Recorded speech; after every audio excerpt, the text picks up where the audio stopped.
Kita lanjutkan seri kita dalam tanda-tanda seorang Kristen yang sejati.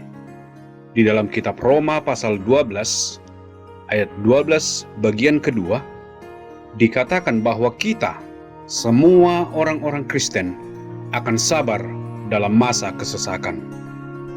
Tahukah Anda jika orang mengalami masalah, mereka akan merasa terganggu.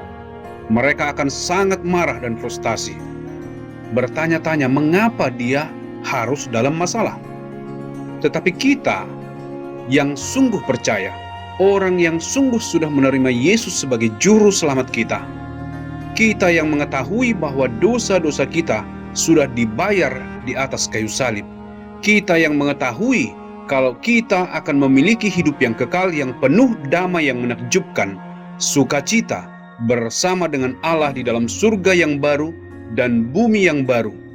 Jika kita sudah sungguh percaya kepada Yesus dan tahu bahwa kita dijanjikan hidup yang kekal, maka kita akan sabar di masa yang sulit. Yang pertama, karena kita tidak melihat hidup kita hanya di bumi ini saja. Jika Anda tidak yakin kemana Anda akan pergi, bahkan jika Anda tidak yakin akan masuk ke neraka atau ke surga, maka tentunya Anda ingin menikmati hidup sebisa mungkin sekarang. Kalau misalnya Anda akan berakhir di neraka dan tidak lagi dapat menikmati satu hari pun dalam kedamaian atau sukacita, untuk orang yang demikian, kapanpun kalau misalnya mereka kehilangan damai dan kesenangan di bumi ini, mereka akan merasa sangat susah. Karena mereka merasa ini adalah satu-satunya hidup yang mereka punya, dan sebaiknya mereka menikmati sebisa mungkin dari hidup ini. Tetapi jika kita tahu hidup kita di bumi ini hanya sementara, dan kita akan kekal bersama dengan Tuhan, maka apapun yang terjadi di bumi ini tidak akan begitu menyusahkan kita. Karena kita tahu, apapun yang menyusahkan, yang pertama, hal itu hanya bersifat sementara, tidak akan dapat bertahan selamanya. Bahkan sekalipun bertahan di sepanjang hidup Anda sampai 70 atau 80 tahun, namun setelah itu Anda akan hidup kekal di surga. Tetapi lebih dari itu, ketika kita tahu bahwa kita akan memasuki kehidupan yang baru, yang kekal bersama dengan Tuhan, kita akan menjadi warga kerajaan surga, maka kita akan tahu bahwa dunia ini hanya tempat latihan kita, tempat kita berlatih. Kapanpun kita memiliki masalah, Tuhan mengizinkan masalah hidup ini untuk kita, mungkin adalah untuk melatih kita. Mungkin kita perlu lebih rendah hati, atau mungkin kadang-kadang kita terlalu sombong. Mungkin Tuhan ingin melatih kita untuk lebih menghargai apa yang telah kita punya. Kadang-kadang kita punya banyak namun tidak menghargainya sampai kita kehilangan hal tersebut. Atau sebagai contoh, kesehatan. Ketika Anda sehat, Anda bahkan tidak menganggap sehat itu berharga sampai kita jatuh sakit. Kemudian kita menyadari, oh, selama ini aku sehat, aku bahkan tidak mensyukurinya. Atau mungkin Tuhan mengizinkan masalah di dalam hidup kita untuk mengajar kita bagaimana untuk berdoa.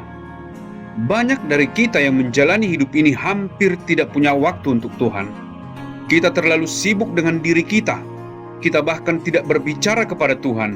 Kita bahkan tidak mau untuk membaca firman Tuhan, karena kita sangat menikmati apa yang ada di sekitar kita.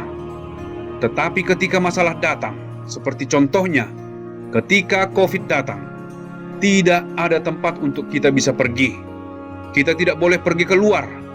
Kita tidak bisa bersenang-senang, tidak bisa pergi jalan-jalan.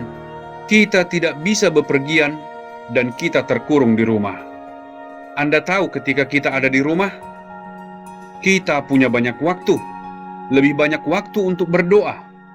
Mungkin ketika Anda melihat semuanya tidak bagus, bisnis tidak baik, orang-orang mulai sakit, maka kita akan lebih lagi berdoa. Jadi Tuhan mengizinkan masalah untuk membuat kita mengingat Dia, untuk berjumpa dengan Dia di dalam doa, untuk mau menggunakan waktu bersama dengan Dia dalam pembacaan firman-Nya. Jadi sebagai orang percaya, jika Anda seorang yang sungguh percaya, ketika masalah datang, Anda akan lebih sabar, karena Anda tahu, suatu hari nanti, kita akan menjadi warga kerajaan Allah, di mana tidak ada lagi masalah, tidak ada air mata, tidak ada kesedihan, dan Anda juga akan menyadari bahwa Tuhan mengizinkan hal ini sekarang untuk mempersiapkan Anda menjadi seorang warga yang baik di dalam kerajaan surga. Kiranya Tuhan memberkati Anda. Jadi periksalah diri Anda, apakah Anda sabar di dalam masa yang sulit, atau Anda menjadi panik ketika ada masalah di sekitar Anda. Selidikilah hati Anda sekarang, dan lihat apakah Anda sungguh seorang yang percaya, yang tahu bahwa Anda memiliki sebuah tempat di dalam kerajaan Allah, kerajaan yang kekal. Tuhan memberkati Anda.